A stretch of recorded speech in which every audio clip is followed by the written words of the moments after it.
بسم الله الرحمن الرحيم. عن أنس رضي الله تعالى عنه قال قال رسول الله صلى الله تعالى عليه وسلم: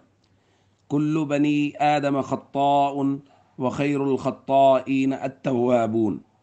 رواہ ابن ماجہ۔ نبی کریم صلی اللہ علیہ وسلم نے ارشاد فرمایا، سارے کے سارے انسان خطا کار ہیں اور خطا کاروں میں سے سب سے بہتر وہ ہیں جو توبہ کرتے ہیں۔ دوستو، رمضان المبارک کا درمیان والا عشرہ مغفرت چل رہا ہے، اور ہم یہ بات پہلے کر چکے ہیں کہ اللہ کی بخشش، اللہ کی مغفرت بہت عام ہے، لیکن سوال یہ ہے کہ ہم اللہ سے بخشش اور مغفرت مانگ رہے ہیں، ہم اللہ سے معافی مانگ رہے ہیں، یا خدا نخواستہ ہم اپنے گناہوں پہ ڈٹے بیٹھے ہیں؟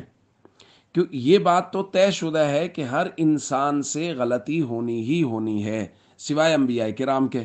جب ہر انسان غلطی کرنے والا ہے تو اللہ کے نبی صلی اللہ علیہ وسلم خود فرما رہے ہیں کہ بہترین لوگ وہ ہیں جو غلطی کے بعد اس پر ڈٹے نہیں، بلکہ اللہ کے سامنے رو کر اور گر گرا کر اپنے گناہوں کی معافی مانگ لے۔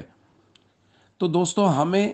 اللہ کے سامنے توابین بننا ہے، اللہ کے سامنے اپنے گناہوں کا اعتراف کرتے ہوئے معافی مانگنی ہے، اور خاص طور پہ جیسے میں بارہا درخواست کر رہا ہوں، فرض نماز کی سستی جو بہت بڑا گناہ ہے اور ہمارے معاشرے میں بہت عام ہوتا چلا جا رہا ہے، ہمیں اس گناہ سے معافی مانگنی اور توبہ کرنی ہے، اور اس بات کا عزم کرنا ہے کہ ہم خود بھی فرض نماز ہمیشہ پڑھیں گے اور اس کو نہیں چھوڑیں گے، اور اسی طرح ہم ارد گرد اپنے دوست احباب اعزاء اقرباء میں بھی کوشش کریں گے کہ ہمارا کوئی بھی رشتہ دار فرض نماز سے غافل نہ ہو۔